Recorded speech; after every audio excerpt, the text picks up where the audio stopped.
Et de quoi je m'y mêle, c'est avec Lolo Tane. Nous avons reçu un mail de Jonathan de Papeete. Lolo, salut. Salut Jonathan. Ce serait cool que tu parles de la victoire des All-in-One, non? Ouais, ça va être cool, il n'y a pas de problème. Alors pour la bonne compréhension de nos auditeurs, All in One, c'est le nom d'une troupe de hip-hop composée de jeunes Polynésiens qui ont la passion de la danse et qui forment une véritable petite famille de cœur.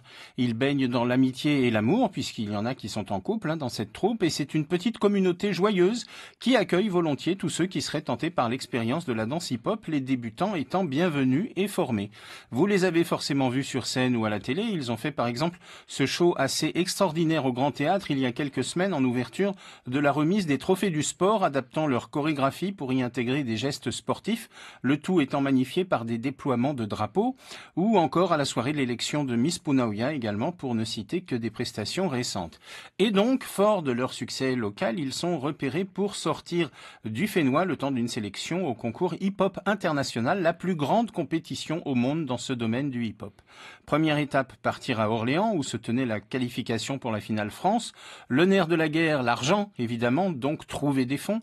Alors chapeau encore une fois à la compagnie aérienne ATN qui met souvent des billets à disposition dans de nombreux secteurs pour permettre à des Polynésiens de faire briller le Fénois à l'international. Quelques sponsors également, et puis comme pour une troupe de Hori Tahiti, il faut lever des fonds et tous les moyens sont bons. Petit crowdfunding sur Internet, mobilisation sur les réseaux sociaux, ce mode de communication que ces jeunes maîtrisent parfaitement, et puis la traditionnelle vente de plats pour laquelle tous les danseurs se transforment en cuisiniers et en livreurs. Alors je les avais repérés depuis longtemps, je les avais invités dans 2 émissions et j'ai été séduit au moins par leur enthousiasme et la passion qu'ils dégagent et transmettent. Alors après, bon, j'ai pas les qualifications pour juger de leur niveau par rapport aux autres équipes, mais j'espérais très fort et j'avais confiance. Et paf, Facebook m'apprend un matin qu'ils ont été brillants au point de gagner.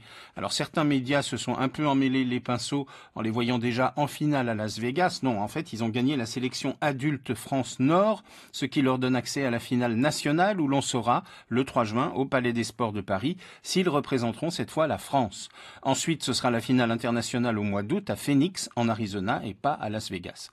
Donc voilà, à l'heure où la jeunesse polynésienne est souvent montrée du doigt pour déplorer de l'oisiveté ou de la délinquance, les All-in-One sont l'exemple vivant et joyeux qu'on peut croire en ses rêves, s'accrocher à une passion, du sport, de la danse, et persister à force de volonté pour atteindre ses buts.